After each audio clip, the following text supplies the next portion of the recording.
Hey everybody, it's Harold from Living in the Hill Country. Thank you for tuning into this video. Today I'm going to show you how I get my starters going, how I take care of them, and the whole process. So stay tuned. Life, liberty, and the pursuit of happiness right here in the Hill Country of Texas. So this is kind of where the magic happens. There's no real secret to this whole situation. First of all, I got to let you know that you might hear some water running in the background. That's because I also grow hydroponics, and right now I have some marigolds growing in there. I got flowers growing in there. I got spinach, I believe, growing down here. I got strawberries growing hydroponically right now. And I'm going to save that for another video, but that's my hydroponic setup, and it has the grow lights, that kind of thing. But let's go ahead and get into what we're here for. A lot of people kind of fuss about soil, about what they use as far as a starter soil. And I can tell you, I don't really spend the extra money on any type of starter mix. I usually get a little bit higher end potting mix like Miracle-Gro, and then I will use that to start my my seeds out. And I just basically plant my seeds in that because it works just as well as any starter mix. And then as I repot, I use the two here, the garden starter mix and the potting mix. I use those two, I mix them together because the regular potting mix in the blue bag is quite expensive, and the garden soil is not as expensive. So I kind of use a 2 to 3 ratio. I use 2 parts of this garden starter with one part of this potting mix, and then I mix that up together for my repots, and it works out really good. So that's what I use as far as soil. Nothing fancy, and I'm not saying that you need to use this type of soil. I'm just saying and letting you know that that's what I use. Now, of course, with my strawberries, I also mix in just regular play sand. And when I do that, I do it like 70-30 type mix. So I got 30% sand and 70% soil of the mixture for my strawberries. So anyway, that's what works for me. Something else might work for you. You might prefer to use something else. That's fine. I have trays here. They call these the 1020s. They're 10 inches long by 20 inches long here. I got the 4-inch cups, or they call them 4-inch. They're actually about, from here to here, they're about 3.25. And I got that so that we can get 18 in one of those holders, okay? That's what I use as far as starters. This tray does not have any holes in it, so it will not leak any water. These, of course, have the holes on the bottom, so when I water from the bottom up. I fill this tray up, and then the soil absorbs the water from below, okay? Then, over here, we have heat mat. Okay, this is a 10 by 20 heat mat. Works really well as far as the size. One heat mat will basically, heat up one tray, right? And that I use those during the months of December, January, February, when it's a little bit chilly, to try and keep that soil temperature up to around 70 or 80 degrees. And the heat mat will do that. And I have quite a series of them here. I'm just showing you one set, or one of them. I have, I think, probably 4 or 5 of those. And then I have some bigger ones, and you can get them in any size you want. I think I have some that are 20 inches wide by 48 inches long, I think. I'm not 100% on that, but anyway, I have some larger ones. Okay, so we're going to go ahead and get started with this, getting your starters going for the year. And I already explained to you the soil composition that I have, or the makeup that I have. And I already explained the trays that I use and the pots that I use. So let's go ahead and get into this. Now, as I said before, each one of these 10-20 trays hold about 18 pots, 18 of the 4-inch pots. So we're going to go ahead and start filling these up. Now I'm going to be planting a yellow pear tomato, and then once those get up, growing a little bit, then we're going to repot those. So let's go ahead and get these planted today. So it's very easy. You just take these pots and you fill them up with your hand like this. I fill them up about like that, really loosely. Then I take my hand and I tap it on the end of the bucket. That packs it down enough. Okay? Then I put that in the corner of the tray there. I take the next pot, put about a fistful and a half, it depends upon how big your hand is, of course. Then I do a pat. Then I push it down with my fingers just a little bit. Okay, put that in the tray. As far as the debris and stuff like that, you kind of want to try and get some of that out of there. We'll throw that over there in the other bucket. Do the next one. All right. Okay. Makes it pretty easy, actually.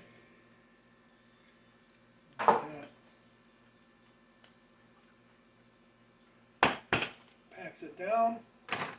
You get these full. Like that.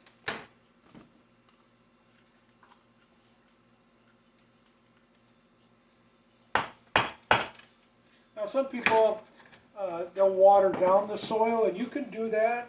I find it's easier to just go ahead. I've done it both ways, where I've put some moisture in the soil, and it has helped a little bit. But for the most part, you doing it this way, you don't use as much soil, and you'll get it packed in there well enough. You want your soil to be loose. You want it to be packed in there, but you want it to be loose enough for the seeds to start growing and throw their roots down, and they automatically start throwing their roots and start getting established right away. So they need that loose soil. Okay, I find that starter mix has a tendency to be too dense for them once you get it watered and it gets packed in there. There's not much room for those new roots to get going. So that's why I just use just regular potting mix, and it works just as good, if not better, I feel. Okay.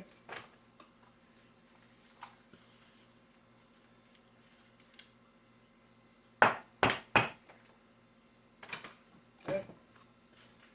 We'll just keep doing this till we get all 18 of these filled.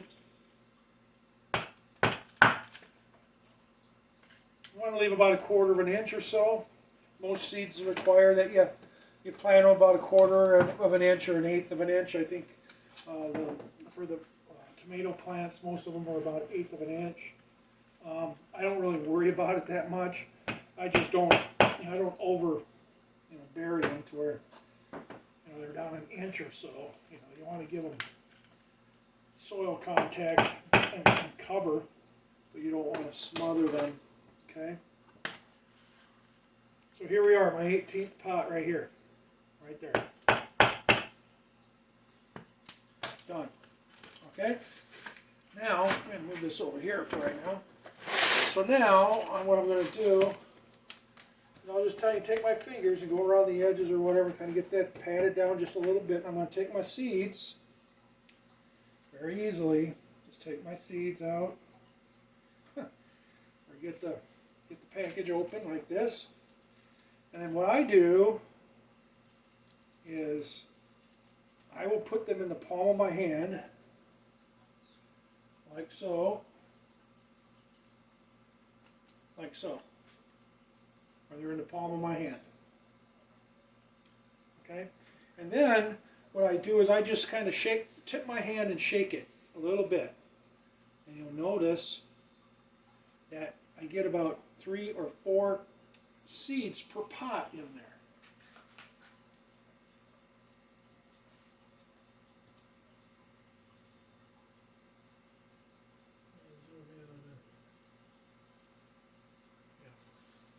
I just get my hand up close, tip it, and rock it back and forth a little bit.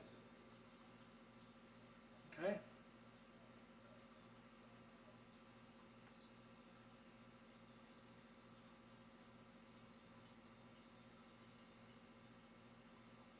And you want to get at least 2 or 3 in there. Sometimes I get like 5 or 6 in there, which is fine. And you can kind of take a look and see, like this one here.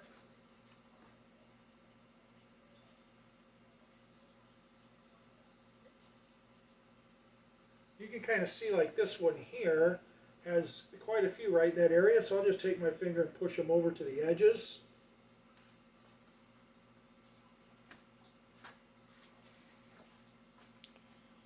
And you can kind of see right here where some of them have kind of gathered to one edge.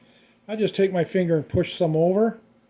You kind of want to separate them a little bit, okay? I mean, it's not going to bother that they grow up next to one another, but you're going to thin them out as they grow.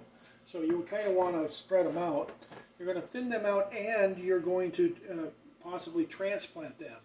So here, like in these 4-inch pots, I'll have 3 or 4, 5 or 6 maybe even growing in there. I'll thin them out when they're small. The strongest ones survive, of course. And then what I'll do is I'll transplant those into the 6-inch pots, which are these pots, after they get so big. And I'll show you that in just a few minutes here. But now that I got my seeds in there and all the junk out of there, right, I'll take some more soil, and I'll just take a pinch of soil.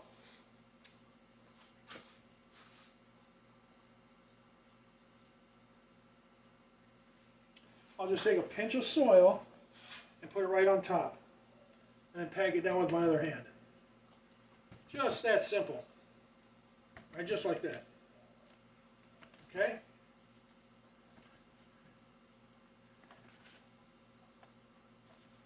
Just drop it on there, and that's about a 1/4 of an inch to, an 1/8 of an inch to a 1/4 of an inch of soil in there. All right.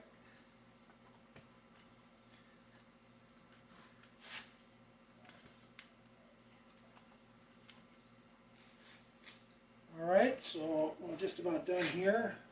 All right, so there, now I got them all potted up. Now what I want to do is I'll go ahead and make out some tags for them.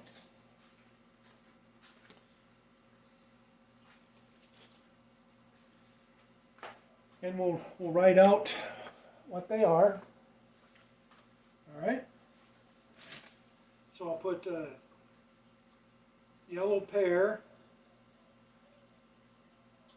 tomato, and then I'll put the date. All right, on there, and then I just put one of these on each one of these. That's how I do it. Okay.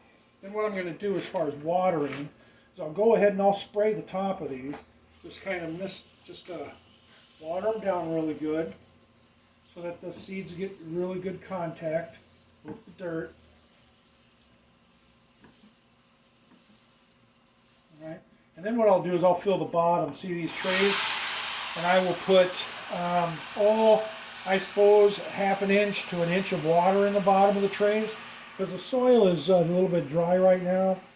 And so I'll put that in there, and then just let them set like that. Now we want to take it over to our heating pad, our heating mat, and get our lights put on it. Let me show you that. Okay, we're going to go ahead and get this tray that we just finished over here on the heating mat. You'll notice the heating mat's 10 by 20. It's basically the same size as the tray, and I think I've explained that already, but fits perfectly. The heat mat will get up to about 75 to 80 degrees, and which is a soil temperature that we want to reach in order for the cells to germinate.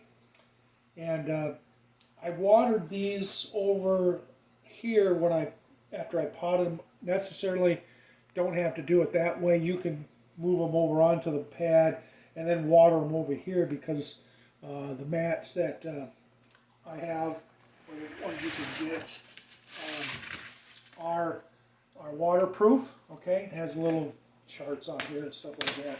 Reading, additional reading if you want to do that. But set them on there.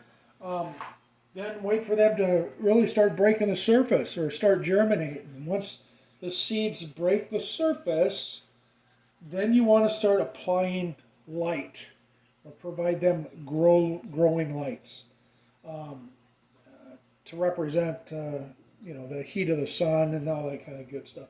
So anyway, I also have the heating light up here. I'll drop that down so that you can see it here. And what I normally do is, when they break the surface, I get it right down to about a foot or so above them. And I normally have like 6 trays here, and I have this one light here, and I have 2 more down the bench that I just lower down onto the trays, and so they're all getting light on this at a certain time. Now, I put the lights on a timer, 14 to 15 hours. Okay, let them come on at 6 o'clock in the morning, and let them automatically shut off at 8 o'clock at night. So they're on a timer that they turn on and then they turn off.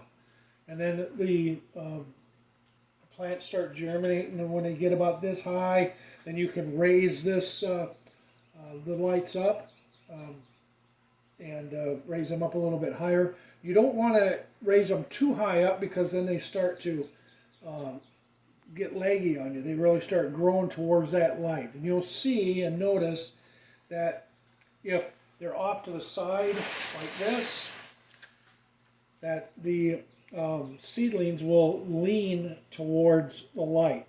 It's really kind of neat.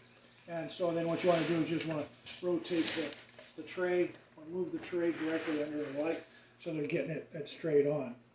You also have like the 4-foot grow lights like this, and I just suspend those from the ceiling. And I also have like sawhorses that I put plywood on, and then I'll have my seedlings growing there. You've seen those on my other videos. And then also those grow lights are over here on my hydroponic setup here. So you'll notice the pinkish glow. Yeah, I just have them suspended from the ceiling by a piece of a string, and I have it up about 1.5 feet or so from the top rung, and then of course it's getting light here. It's getting more so than down here. However, it's all getting light on both sides because I have 2. Anyway, we'll talk about the hydroponic system another day. But for right now, that's where we're at as far as getting your seedlings going. Now what we'll go to next is, after they've grown a little bit, we need to transplant them, or we need to up pot them, get them in a bigger pot, and I'll show you that next.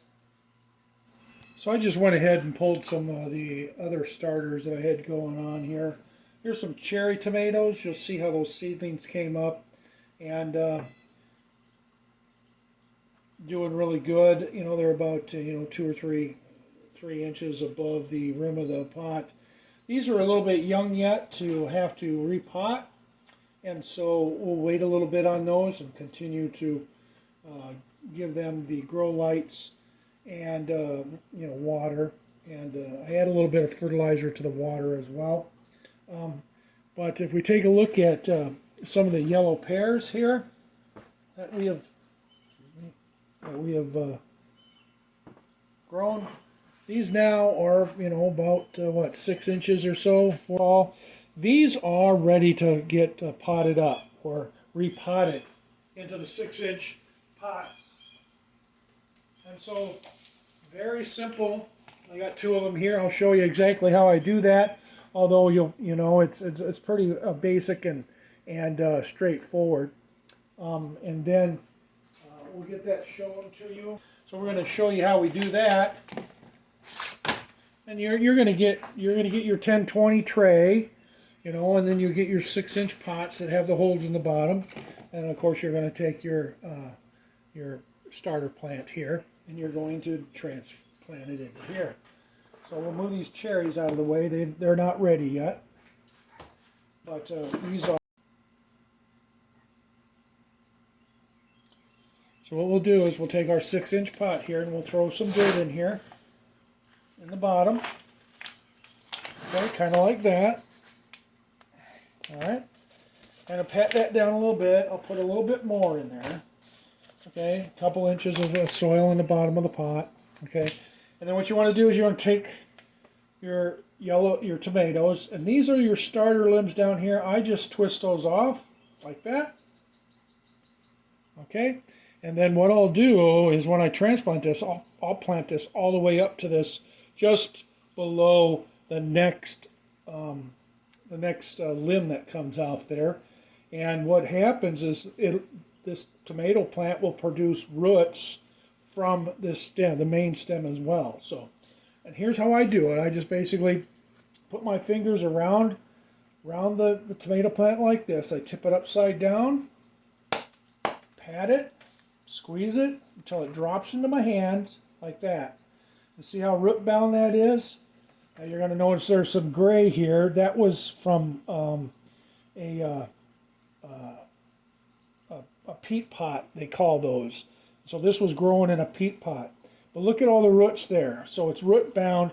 It's not, it's basically trying to find more room to grow. So we're going to give it that by putting it in this pot. I'll take it and I'll gently place it into the pot just like that. I'll grab some soil, drop it in around there. Like this. I take my fingers and I just pack it down around the corners like this. Kind of press down on it a little bit. Leave about 1/4 of an inch or so, 1/2 inch, and then put your tag back in there. There you go. You have a potted plant, or repotted. And then you take it and put it in your 1020s. Now, your 1020s will only hold 8 of those. So, you're going to have to, kind of figure that out. Or you can just, they don't need to be in the trays, but it makes it a lot easier to water them because you can just add the water to the tray and it'll soak it up to the pot. Okay? So then you got this cup to go ahead and start planting another one. So I'll show you that again. Just take some of this soil and drop that in. A couple handfuls. Kind of pack it down a little bit. Take your tomato. I spin those off on the bottom, right? Tip it up, pat it, pinch it, shake it until I can feel it drop into my hand, right? And then I turn it up like this, put it down in here, and then add more soil to it. I'm trying to do this left-handed here. I'll drop some soil in there around the edges and pack it down around with my fingers, okay?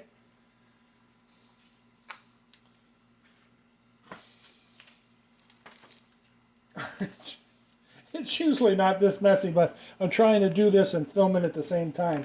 So I'm a little not as coordinated, I guess, as you can say, with this. So now, put a little bit more in there. No big deal. All right, so then we'll put the tag there. So that's how you up pot or repot your plants. And then, when you get done with that, as they grow, you go to a bigger pot even, if you haven't put them in the ground. At this point, they're a little bit young yet to be putting into the ground. You want them to grow another, I don't know, another couple of weeks at least. Kind of strengthen them up. You also want to harden them off, as they say. In other words, you want to put them out in the sunlight for an hour a day, 2 or 3 times a week for the first week, and then the third week or the second week, I can put them out for 2 or 3 hours, and when it starts warming up to the point where they can get about 2 or 3 hours of sunlight, and it hardens them off and makes them stronger. And then at that point, then that's when I'll go ahead and put them into the ground. Now, if you're unable to put them into the ground, you can always up pot them again. And here is an example of a yellow pear tomato that I've up potted. I say up potted. It's actually just repotted that. All right, the yellow, right? Yellow pear tomato. I don't have a date on that one I planted, but you also notice I got a little trellis back here. It's helped support it. I have some Velcro band on there. It's stuff that you can get. It's made specifically for gardening. It comes in a roll, and you just cut a piece off, and it's like a Velcro. And all this is some goat fencing that I cut down to these little trellises. And what that basically does is just help support the plant when it's sitting outside, so that wind doesn't break it off or damage it by any means. So anyway, that's that. So thank you very much for watching the video on how to get your starters going so that you can get your garden going this year. I hope that you're successful in your gardening. I hope you're happy in your gardening. And as always, God bless you. I hope you have a wonderful day. Come on, Turk, let's go.